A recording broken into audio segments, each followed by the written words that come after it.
The storage unit was locked from the outside. The man living inside had once owned a private jet. He had once had $27 million.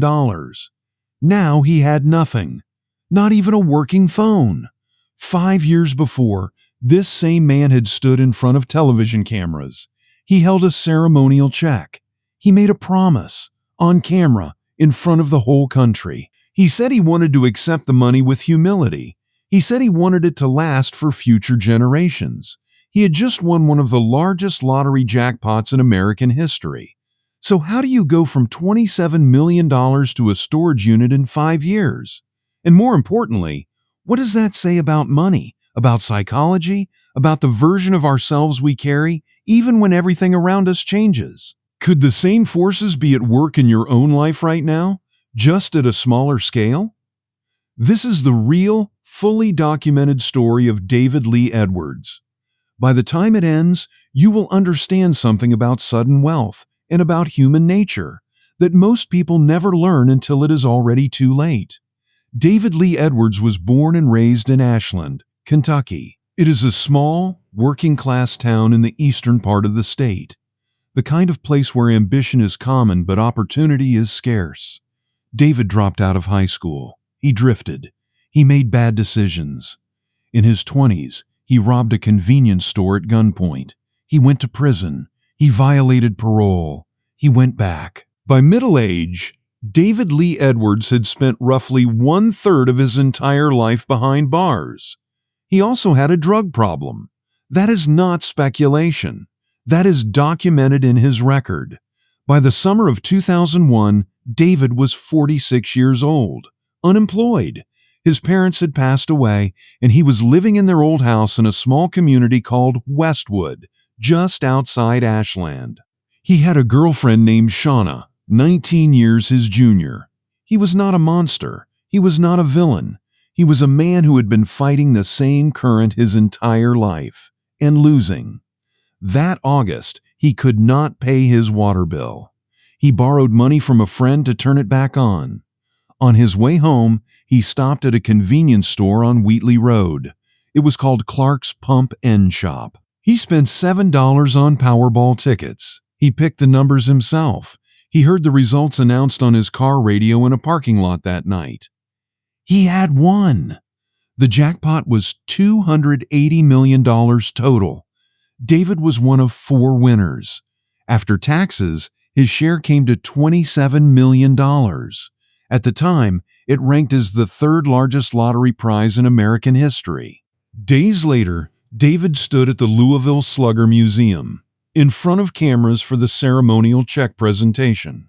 Reporters grilled him about his past. He answered honestly.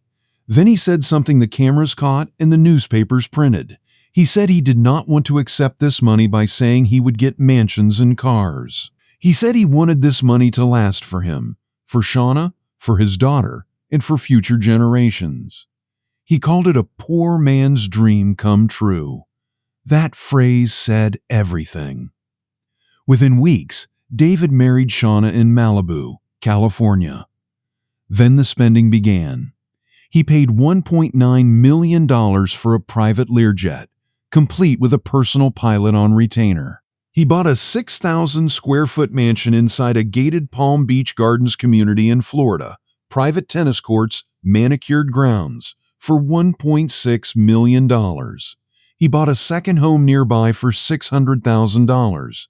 He purchased a $200,000 Lamborghini Diablo and a $90,000 Dodge Viper. His neighbors began complaining. The upscale gated community was starting to look like a car dealership. At one point, David Edwards had over $1 million worth of vehicles sitting in his driveway. He paid his ex-wife $500,000 for custody of his teenage daughter, Tiffany. Then he bought Tiffany a $35,000 Hummer golf cart to drive around the property, even though she was too young for a real driver's license. There was a $78,000 gold and diamond watch, a $159,000 ring, a $30,000 plasma screen television. He collected medieval armor and antique swords, 200 pieces, and filled the rooms of the mansion with them. Objects from a world he had never lived in, displayed inside a life he was renting. He bought 3 racehorses. None of them won. He invested $4.5 million into a fiber optics installation company and a limousine business. By the end of the first year, David Edwards had spent $12 million, nearly half his total fortune, gone before the first anniversary of that $7 ticket. But here is the detail that changes this story. David had a financial advisor. That advisor had taken approximately $16 million and placed it into bonds and annuities, protected, structured, designed to sustain David for the rest of his natural life regardless of what else happened. David terminated that arrangement himself. He closed the accounts. He took the money back. And that is where the fall begins. Not with the jet, not with the cars, not even with the mansion. It begins the day David Edwards looked at his own safety net and cut it. David's drug use did not start with the money. That is important to understand. He had struggled with addiction long before the lottery. The prison record confirmed it. The parole violations confirmed it. When the $27 million arrived, the drugs did not disappear. They simply found a much larger budget. At the Palm Beach mansion, gatherings became regular. Friends came. Then more people. The kind that attach themselves quickly to a man with unlimited cash. David supplied drugs at these events. Crack cocaine, heroin, prescription pills. His financial advisor later spoke to the media about what he witnessed inside that house. People overdosed. Some of them died. When his friends died of overdoses inside the home he had purchased for $1.6 million, David Edwards paid for their funerals. He was not careless. He was generous. He had simply never been given the psychological tools to understand what that generosity could cost. Both David and Shauna contracted hepatitis from sharing needles. Shauna developed a severe addiction to OxyContin. She was in and out of rehabilitation. Police began appearing at the property. Multiple arrests followed: crack cocaine, heroin, prescription fraud. A home that had once hosted a television news crew bragging about a $78,000 watch was now a known address in the local police database. Meanwhile, the money was leaving and nothing was replacing it. The fiber optics company was failing. The limo business was failing. The racehorses kept losing. The credit card debt started climbing. $170,000 owed to Bank of America alone. Florida filed property tax liens. Creditors called. Auctions began. The Lamborghini, the armor, the swords, the vehicles one by one. By the end of 2005, they were out of money. Not short, not struggling, out. What happened next is the part of the story most people never hear. In 2006, 5 years after winning $27 million, David and Shauna Edwards were evicted from the Palm Beach Gardens mansion. The bank had foreclosed. They moved into a commercial warehouse David had originally rented to store his car collection. It was not a home. It was a unit in a storage complex surrounded by other businesses. But the cars were gone by then, repossessed, auctioned, or taken by people he had trusted. The warehouse was now just a hollow box, and David Lee Edwards was living inside it. Other tenants in the complex began complaining within months. The parking lot outside the unit was littered with hypodermic needles. Neighbors said they began smelling the unit from a distance. The conditions inside, by all accounts from people who saw them, were not survivable for long. This was the man who had promised the cameras. He would accept $27 million with humility. This was the man who had called it a poor man's dream come true. In early 2007, Shauna drove David to a hospital in Orlando. He could barely walk. He was suffering from liver damage, the long-term consequence of years of drug use, and the hepatitis they had both contracted. He was discharged. His first ex-wife and her husband drove up from Florida to Kentucky and brought him home, back to Ashland, back to the same town he had grown up in. Shauna filed for divorce shortly after. She remarried.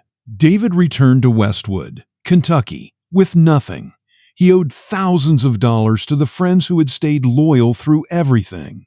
He had no assets, no savings, the $16 million in bonds and annuities, the cushion his financial advisor had built, had been liquidated and spent years earlier. He entered rehabilitation, then hospice. On November 30th, 2013, David Lee Edwards died. He was 58 years old. He died alone. There was no press conference. There was no announcement on the evening news. The man who had once held a ceremonial check for $27 million under television lights died in a hospice in Kentucky with no one beside him, and owing money he would never be able to repay. When researching this story, three things become undeniable. And none of them are simply, he spent too much. The first is the financial advisor. He existed. He tried. He placed $16 million into protected instruments designed to survive exactly what happened next. And David Edwards deliberately closed those accounts. Not because he was foolish, because he had never, not once in 46 years, lived inside a structure of delayed gratification. He had survived in the present tense his entire life. Bonds and annuities are instruments of the future. They meant nothing to a psychology built entirely around now. The second is the addiction.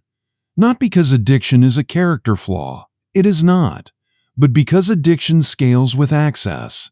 David was already using before he won. The money did not create the problem. It funded it at a scale his previous life never could have. This is the part of the story that applies most directly to any viewer. The version of yourself that arrives at sudden wealth is the version you have always been, just with more capacity to act on it. David Lee Edwards never stopped believing that things could still turn around, even at the end. That may be the saddest part of the story. Not the storage unit, not the foreclosure, not even the hospice death at 58 with no one in the room. The saddest part is this: the money was never the problem, and it was never the solution. The ticket was just a ticket. The man who bought it was still the man who had always been there, with the same patterns, the same wounds, the same psychological fingerprints he had carried since Ashland, Kentucky. The dream came true. The man stayed the same. And in the end, that was enough to lose everything. If this story made you think differently about money, or about yourself, share it with someone who needs to hear it.